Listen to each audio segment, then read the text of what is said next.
बोलो जयकारा। बोलो मेरे श्री गुरु महाराज की जय।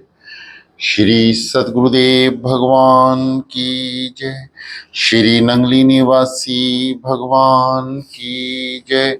श्री परमहंस दयाल जी महाराज की जय। श्री अद्वैतानंद सच्चिदानंद प्रकाश। आगे एक व्यक्ति ने पूछा कि किसी शास्त्र में लिखा है कि घर बार त्यागने बिना मुक्ति नहीं मिलती, और किसी शास्त्र में लिखा है कि घर में रहकर भी मोक्ष प्राप्त किया जा सकता है।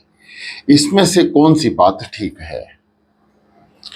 श्री महाराज जी ने फरमाया कि अपने अपने स्थान पर दोनों बातें ठीक हैं। जब जिज्ञासु भजन पूजन वैराग्य विवेक का अभ्यास करता है तो उसकी प्रकृति में परिवर्तन होने लगता है। तमोगुण से रजोगुण तथा रजोगुण से सतोगुण क्रमशः बढ़ने लगता है।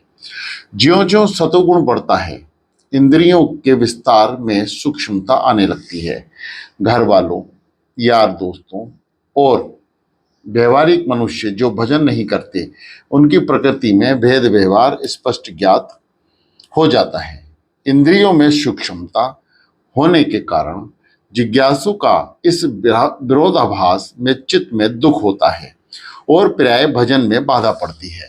इस कारण ऐसी अवस्था में त्याग की आवश्यकता होती है। यदि संग अच्छा हो, विरोध ना फैले और भजन अभ्यास आसानी से चलता जाए तो त्याग आवश्यक नहीं है। जब घर में रहकर ही भजन और अभ्यास में वृत्ति सतोगुणी हो जाए और सतोगुणी अवस्था प्राप्त हो जाए, ईश्वरीय नियमों का अनुभव हो जाए कि हर जीव अपनी प्रकृति और गुणों के अनुसार ही काम करता है, तो जिज्ञासु का चित्त दुखी नहीं होता। जैसे शकुर और कुकर स्वभाव से ही मेला खाते हैं, कुत्ते भी बिल्ली और स्वाभाविक बैर है। इसको भेद प्रकृति की भिन्नता है। इस भेद की वास्तविकता जानने पर चित्त दुखी नहीं होता। भाई बंधु, घर गृहस्थी वाले, पड़ोसी, मित्र आदि भले ही साधक का विरोध करें, परंतु जिज्ञासु का चित्त समता भाव और प्रकृति के भेद के ज्ञात होने से इससे दुख प्रतीत नहीं करता है। ऐसी अवस्था में भी त्याग आवश्यक नहीं है। मीराबाई ने वर्षों गृहस्थी में रहकर विरोध सहा, लेकिन व्रति ऊंची से ऊंची होती गई। जब वो विरोध की हद हो गई तो संत रविदास जी ने त्याग की राय दे दी। तब मीरा ने गृह त्याग किया, किंतु वह गृहस्थी में रहकर ही सब कुछ प्राप्त कर चुकी थी। आगे एक व्यक्ति ने कहा कि हिंदू जाति में धर्म की मान्यता अधिक है, परंतु मेल जोल नहीं। जिसको देखिए मान बढ़ाई और स्वतंत्रता चाहता है। श्री महाराज जी ने फरमाया, जिसमें धर्म की मान्यता है उसमें और किसी बात की आवश्यकता नहीं। मेल जोल से बंधन बढ़ता है। स्वतंत्र स्त्री पुरुष परस्पर मेल करते हैं, फिर बेटा बेटी दामाद बहू नाना प्रकार के बंधनों में बंधते जाते हैं। मन टोडा पृथक पैदा होता है, उसी में उसका बीज रहता है, जिसे बिनोला कहते हैं। उसी के सूत से रस्सी आदि बनाए जाते हैं, जो दूसरों को बांधने में काम भी आते हैं। मेल से पहले अपना ही बंधन होता है, फिर दूसरों को बांधने में काम आते हैं। मेल से पहले अपना ही बंधन होता है, फिर दूसरों को बांधने के काम आते हैं। वह कौन सी बुद्धिमानी की बात है कि हम पहले अपने को बांधें, फिर दूसरों को भी बंधन में डालें। मनुष्य की जाति बिरादरी के परस्पर मेल के अंदर बंधन की भावना बड़ी भारी बड़ी है। बंधन का परिणाम कभी भी अच्छा नहीं होता। जिस व्यक्ति या जाति के धर्म है उसको मेल की आवश्यकता नहीं होती। सांसारिक लाभ उठाने के लिए मेल और बंधन की आवश्यकता होती है। रुई के बीज से हजारों मन कपास पैदा हो सकती है। बीज के निकल जाने पर कपास पैदा नहीं हो सकती और यह बंधन ही के काम की रह जाती है। अधिक मेलजोल करने वाले भगवान को भूल जाते हैं। स्वतंत्र मनुष्य अपने अंदर विराजमान उस प्रभुवर जो संसार में व्याप्त है पर ही भरोसा रखता है। वह सदैव कहता है कि जैसे देवी इच्छा होगी वैसे ही होगा। जहाज का पक्षी जानता है कि इस अथाह समुद्र में जहाज के सिवाय और कोई सहारा नहीं है। आगे एक व्यक्ति ने विनय की कि जब मैं ब्रह्म हूं तब यह तो नाना प्रकार के साधन और भजन पूजन है, इनके करने की क्या आवश्यकता है। श्री महाराज जी ने फरमाया कि हमारी हृदय रूपी पट्टी पर जो प्रकृति की संस्कार के विषय रूपी अक्षर लिखे हुए हैं, जब तक वे धुल ना जावें तब तक उस पट्टी पर कुछ नहीं लिखा जा सकता। जो शीशा मेला और उसमें मुख का प्रतिबिंब स्पष्ट नहीं दिखता, हिलते हुए जल में भी प्रतिबिंब साफ नहीं दिखता। भजन पूजा और साधन हृदय रूपी पट्टी को साफ करने के लिए और चंचल चित्त को स्थिर करने के लिए हैं। दूसरे शब्दों में यूं समझिए कि प्रवृत्ति और संस्कार के कारण जो विषय हमारी प्रकृति में हैं उन्हें नष्ट करने के लिए साधन भजन आवश्यक है। आगे एक व्यक्ति ने कहा कि भक्तमाल में प्राचीन भक्तों का वर्णन किया गया है, अगर हाल ही में कोई भक्त हुआ है तो वर्णन कीजिए। श्री महाराज जी ने वृंदावन के संगमरमर के बलदार खंभों को जो मंदिर है वह शाहजी ने बनवाया है। वे भी बड़े भक्त थे। रास लीला में उनकी बड़ी निष्ठा थी। उन्होंने 1 लाख रुपए की लागत का मुकुट भगवान के स्वरूप के लिए बनवाया था। 2 लीलाएं उन्होंने बनाई हैं।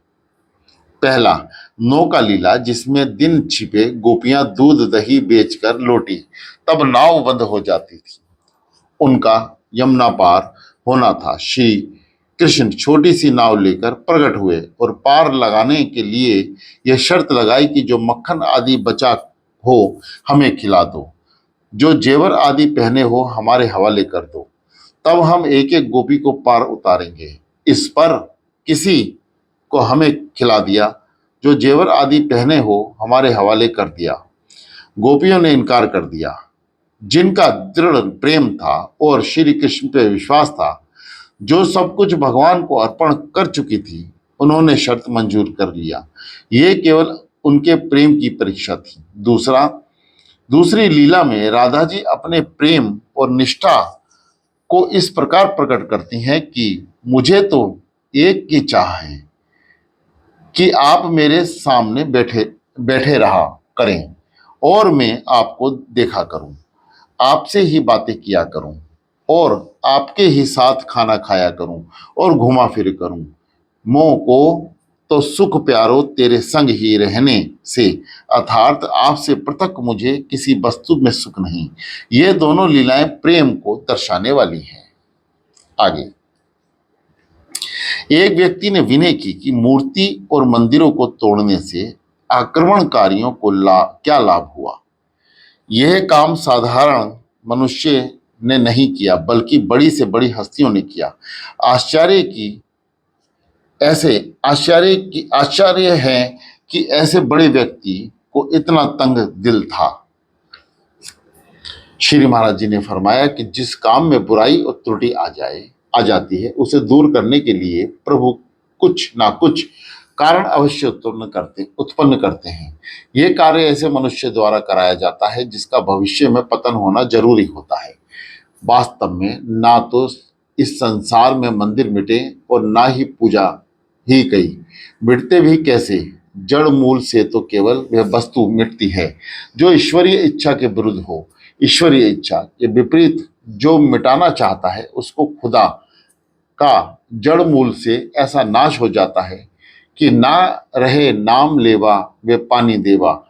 हट और जिद किसी की भी उचित नहीं। बड़े व्यक्तियों को तो यह बिल्कुल भी शोभा नहीं देता। जो व्यक्ति किसी की आत्मा को दुखाने का काम किसी भी बहाने करता है, उसका फल कभी अच्छा नहीं होता। एक व्यक्ति ने कहा कि श्री कृष्ण जी की लीलाओं की कई प्रकार से समझने में प्रयत्न किया जाता है, परंतु मेरी समझ में एक बात नहीं आई कि यदि लीला की भी कोई, तो थिएटर में जो कुछ लीला करते हैं उनको वेतन मिलता है और उनकी प्रसिद्धि होती है। इसके विपरीत गोपियों को जो कुछ भी लाभ नहीं हुआ, बल्कि बदनामी भी हुई। श्री महाराज जी ने फरमाया कि लीला के लीला से प्रत्येक जगह लाभ नहीं होता। बहुत से लोग पाठशाला में ड्रामा करते हैं, उन्हें धन का भी लाभ नहीं होता, वह केवल मनोरंजन के लिए होता है। इन लीलाओं में कथावाचकों का अप्रत्यक्ष लाभ रहता है, जो विचार करने से प्रतीत हो जाता है। गोपियों ने जिस भाव से भगवान को भजा, उसमें उसको लाभ अवश्य पहुंचा। अन्य मनुष्य इस लाभ को क्या जान सकते हैं। गोपियों की ही उदाहरण को लीजिए। राधा जी ने तन मन धन सब भगवान को अर्पण कर दिया। उनके साथ रात दिन खोलकर उनके साथ रात दिन खेलकर पास बैठकर भगवान ने उनको काम क्रोध आदि से रहित कर दिया। किसी पदार्थ का रस तो हाथ से निचोड़ने पर ही निकल जाता है, किसी को कूट पीस कर निकल जाता है, सूखी वस्तुओं को पानी में भिगोकर निकल जाता है। इसी प्रकार श्री कृष्ण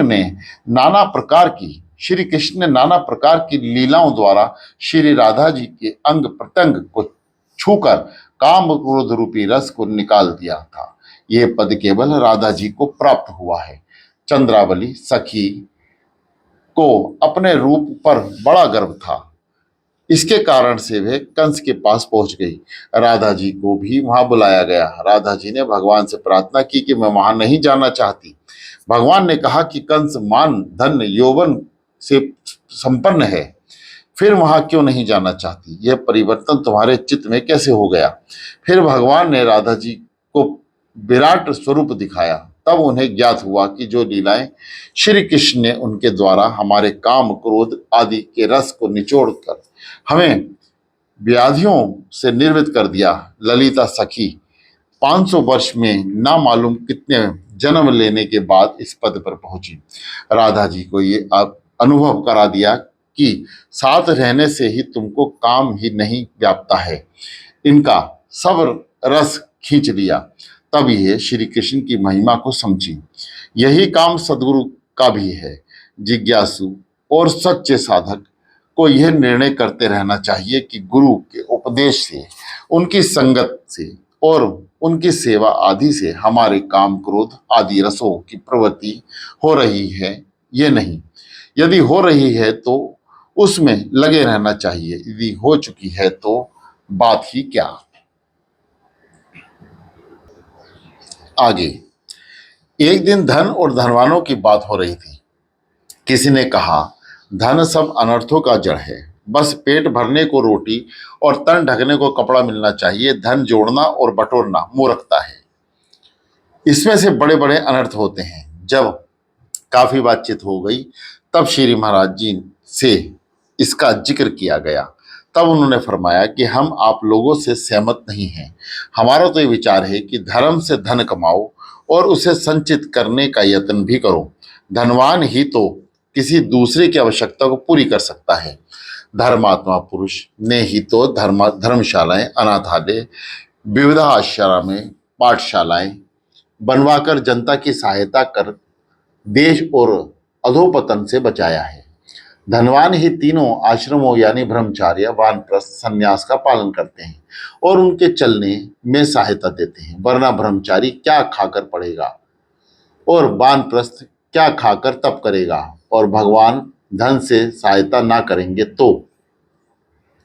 आगे, एक रोज इरशाद हुआ कि पुराणों में ऐसा लिखा है कि हर गृहस्थी में ओखली में अनाज कुटते, चक्की में आटा पीसते, चूल्हे में आग जलाने, घड़े में पानी भरने और बुहारी देने से छोटे छोटे बहुत से जीव मर जाते हैं। इन 5 हत्याओं का विवरण करने के लिए नित्य प्रति हर गृहस्थी को 5 यज्ञ करने चाहिए, यानी ऋषि यज्ञ, देव यज्ञ, प्रतियज्ञ, भूत यज्ञ और अतिथि यज्ञ। ऋषि यज्ञ, ऋषियों के बनाए शास्त्रों को पढ़ना पढ़ाना और ब्रह्मचारियों को भोजन वस्त्र देना। देव यज्ञ, देवताओं का पूजन हवन आदि। पितृयज्ञ, तर्पण श्राद्ध आदि और माता पिता का पालन। भूत यज्ञ, लंगड़े लूले अपाहिज को भोजन देना और भूत आदि की बलि निकालना। अतिथि यज्ञ, साधु महात्मा अतिथि या देशटन करने वाले मुसाफिर या जाएं तो उनका भोजन आदि से सत्कार करना। इससे स्पष्ट रूप से प्रकट हुआ कि वे बेचारे गृहस्थी के सिर पर कितना बोझ लाद दिया है। वे काम वास्तव में किसी अच्छे विचार और नियम पर किया गया है ताकि ब्रह्मचारी एकाग्रचित्त होकर पढ़े, साधु भोजन वस्त्र की चिंता से निर्वृत्त रहकर भजन कर सके, अतिथि स्वतंत्रता से देश विदेश घूम सके। परंतु वर्तमान समय में ब्रह्मचारी स्कूल और कॉलेजों में तरह तरह के खेलकूद, सिगरेट पान, मिठाई आदि में सैकड़ों रुपए वार्षिक खर्च करने के उपरांत जब विद्या पढ़कर घर जा आते हैं तो वर्तमान विद्या के प्रभाव से अपने माता पिता और बुजुर्गों को बुढ़ा और बेवकूफ समझने लगते हैं।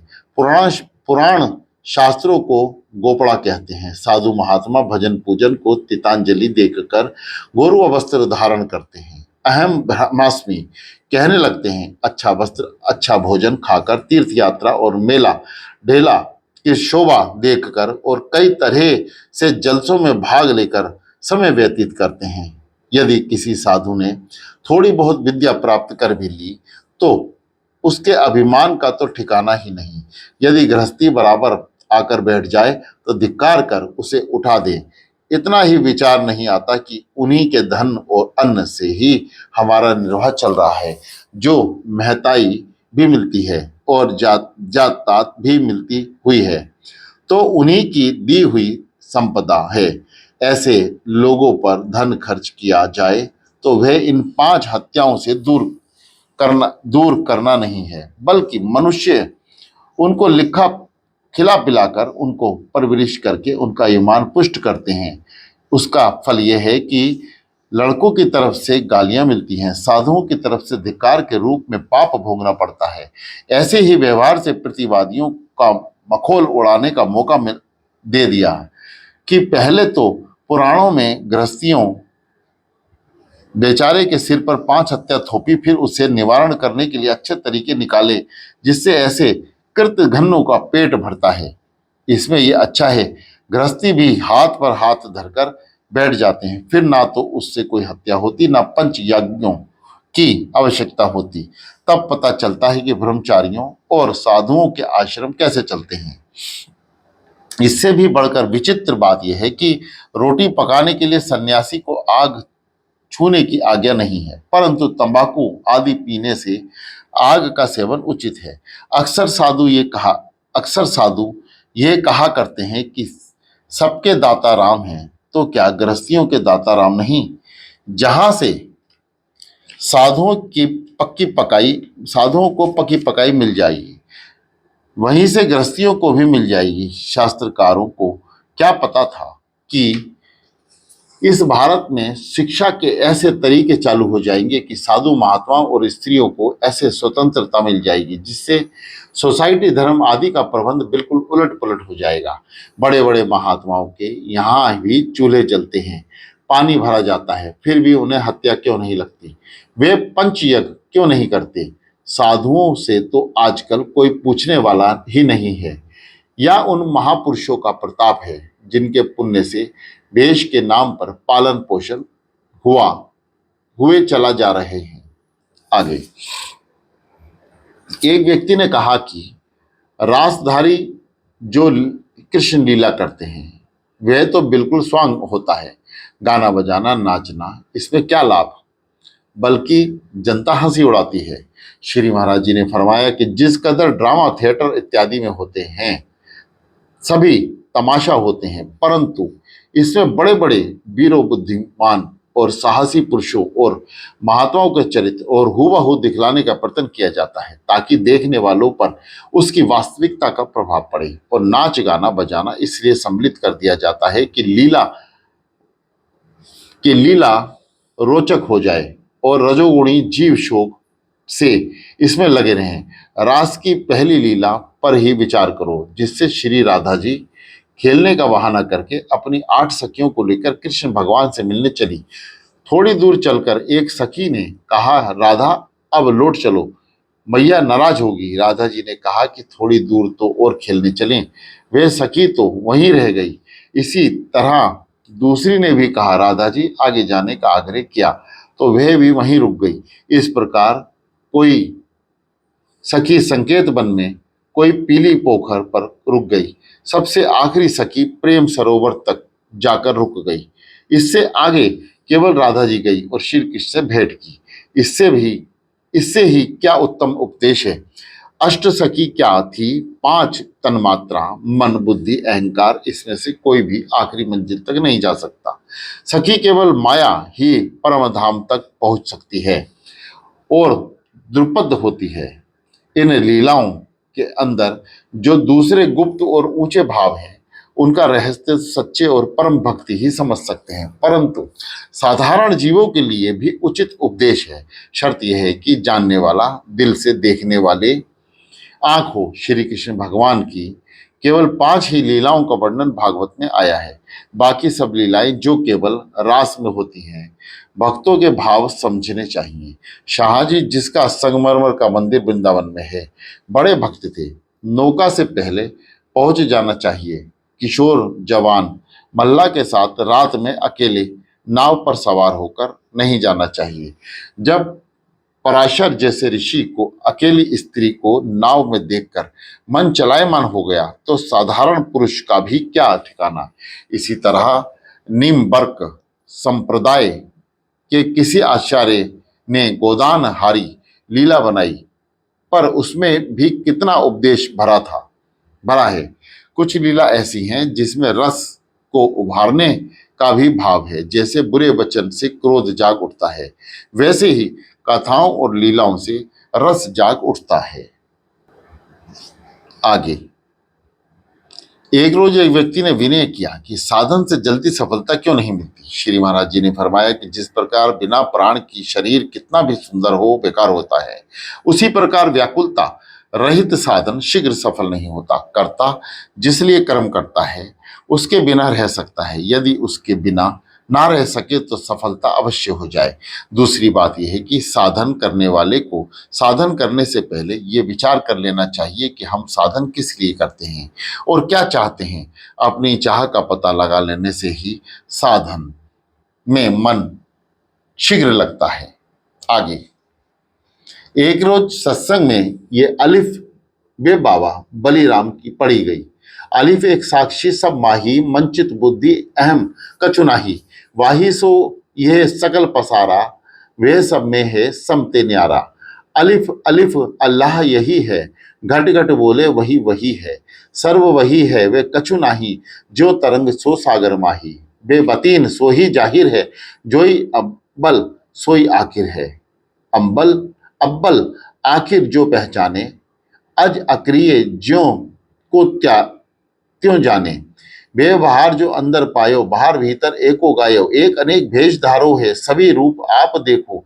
ये पारस ज्ञानी को संग, ज्ञानी वही जो है बेरंग। रहे सवन के सप्ते न्यारो, आत्मरूप निरात्म प्यारो। पे पाखंडी खंडी त्यागे, परम अखंड रूप गत लागे। चैन अचे बिना ते आई, रस गुण कर्म जहां नहीं पाई। ते मन में जो मन आयो, साक्षी रूप आप में पायो। आपन आप देख विसारो, सहज समाधि से छक झायो। ते तो मैं तेरा अहंग रूप, सर्व वही है एक निरूप। उलट आप में जो ही पेखे, आप बिना सब आके आपे दिखे। से सानी बाको नहीं पाए, जहां को तहां की जल थल रही है। त्रिभुवन रूप वही प्रकट है, देख वही एक ही घट पर है। से सलिस सो जोई रहे, अहम रूप सो लावे। आत्मगत परमात्मा आवे, सोहंग हसा गावे।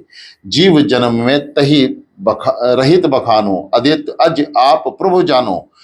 रूप निरूप बिना मोहे सम में है, जन्म मरण का ते ही ना गम है।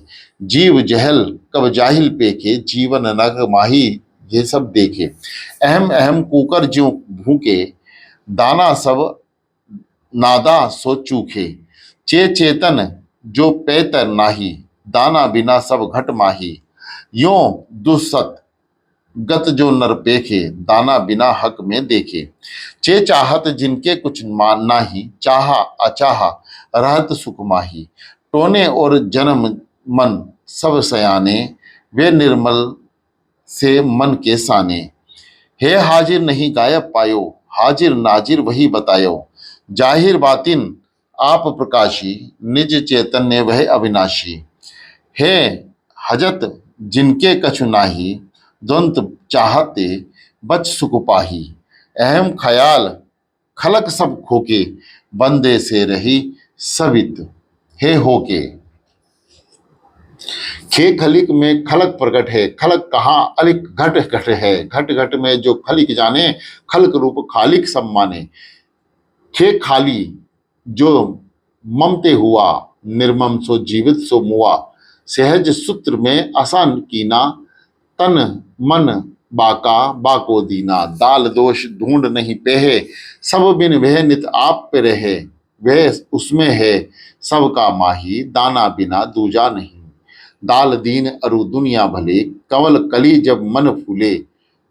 तनते मन जब स्वागत आवे, बाहर को सब खेल भुलावे।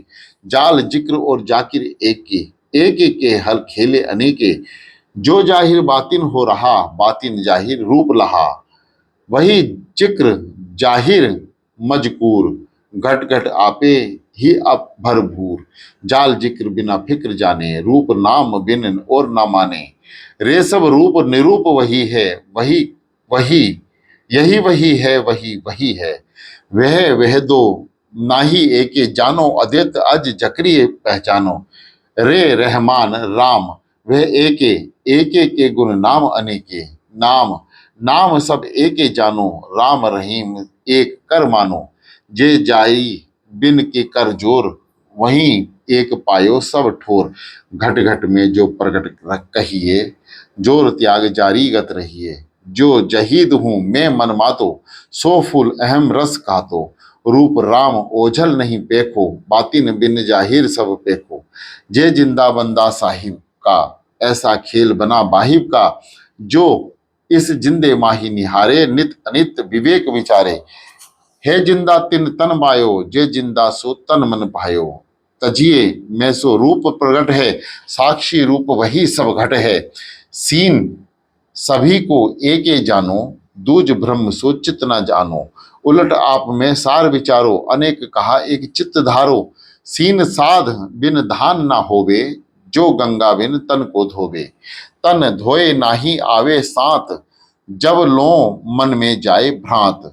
शीन शाद नहीं गमते पायो, जो नर उलट आप में आयो। जन्म मरण ते फांगरी डाले, ज्यों को त्यों अद्वैत मत तोले। शीन शान अरु मन ना जाने, अहम बिना सो हम ना माने। शीतल सुखी शांत कत बोले, द्वंत फिक्र में कबहु न डोले।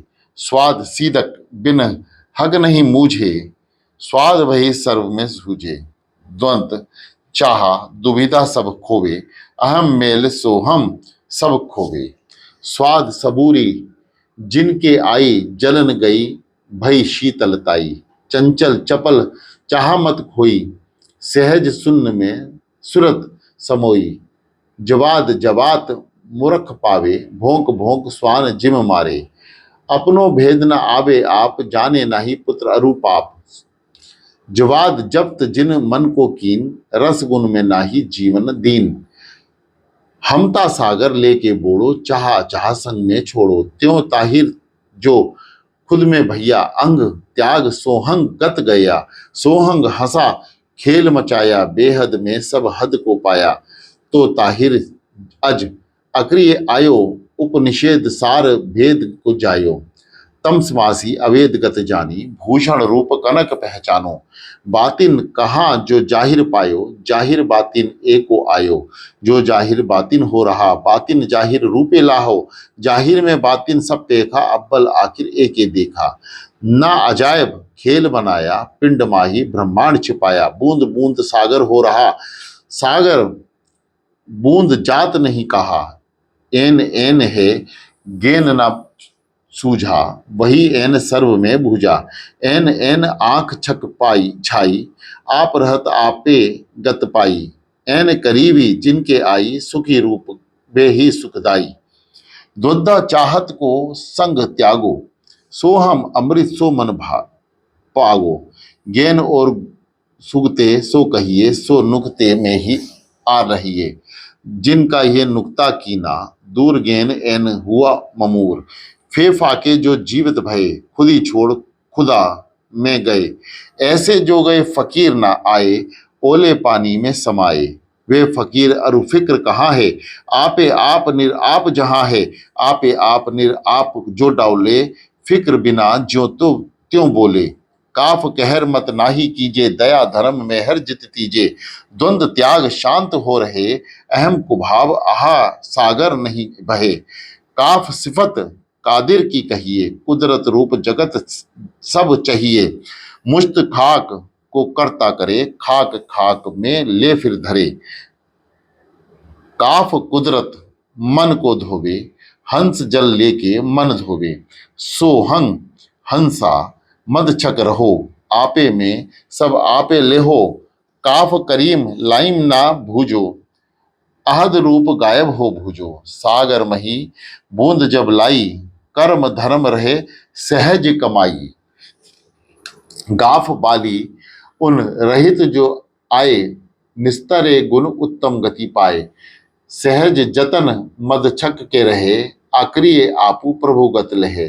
गाफ वाली बिन गुरु नहीं पे, अलख रूप जो घट घट लहिए। पूरन गुरु सोई मत वाला, तन मन ते जो करे निराला। लाम लज्जा जित में अज्ञानी, चाहा द्वंत की जानी मानी। हंसा छोड़ देह मद माते, करके हैं आपे पछताते। लाम जाम बेखुद सब सब कोई, लाज लियाज नीर ले धोई। तन मन धन ते होवे नियारा, जान असार वे सर्व पसारा। मीम मनी जी जान भुलावे, मान अपमान रहित सुख पावे। ब्रह्म ज्ञान में माते रहिए, सो हंसा लाते रहिए। मीम मनी वहीं सो जानो, घट घट बाली बोलत मानो। खुद ही कहा खुद आप वही है, वे कछु नाही वही वही है। नूर न्यारे जो सब ते भय, आप नीर आप नरज में गए। सहज समाधि रूप हो रहे हूँ, मैं जल में नाही बहे। जैसे अग्रि मही में जो पड़े, ताको अग्रि आप सो करे। अनेक जतन जो कर पोखे, तरंग बिना सागर नहीं देखे। भाव वही है सब रूपों रूप, रूप निरूप वही में दिखे। वही सर्व सर्व वही माही, स्पृक्ष वही सब तुम परछाई। भाव वही जो होए आयो, वे तरंग भोए सागर पायो। तरंग सर्व सागर सो आवे, फिर के सागर माही समावे हैं। है कोई प्रतिबिंब नाही, देखन को दूजी परछाई। एक एक अनेक गति आए, कनक रूप सब भूषण पाए। हे हिंदू और तुरक न देखें, पाप पुण्य के सारे देखे। निज चैतन्य सार वह एके, मास चाम के बंद अनेके। लाम अलिफ लालच नहीं कीजे, अहम बिना सोहंग चित दीजे। उलट आप तन मन हो आवे, अद्वैत ब्रह्म देखी छक छावे। ये सब रूप निरूप बखानो, वही एक सर्व रूपे जानो। रूप नाम गुण ओझल वही, परम बुद्धि चेतन वो वही है। यह सब वाही में पायो, तरंग रूप सागर निच आयो। द्वैत भाव अवरुद्ध विसारो, बलि रूप एक चित्त धारो। आगे एक शख्स ने सत्संग में ये पढ़ा, मस्जिद में नहीं मंदिर में नहीं, महबूब तुम्हारे दिल में है। मौजूद है जर्रे जर्रे में, मखलूत अब वे गुल में है। जंगल में पटकाना ठीक नहीं, कावा में असीब तीर्थ असीब। मकसूदे जियारत एक खुदा, तो अफलत की मंजिल में है। किश्ती में वही, लंगर में वही, मल्लाह में मुसाफिर में, इक्सा दरिया में भंवर में, बादल में तूफान में वही, सागिल में वही। छोड़ो भी जहालत को, शाकिर लिलहा होश में बाज आवे। ये चश्म बशीरत को से पूछो, क्या जात खुदा बातिल में है। बोलो जयकारा, बोलो मेरे श्री गुरु महाराज की जय।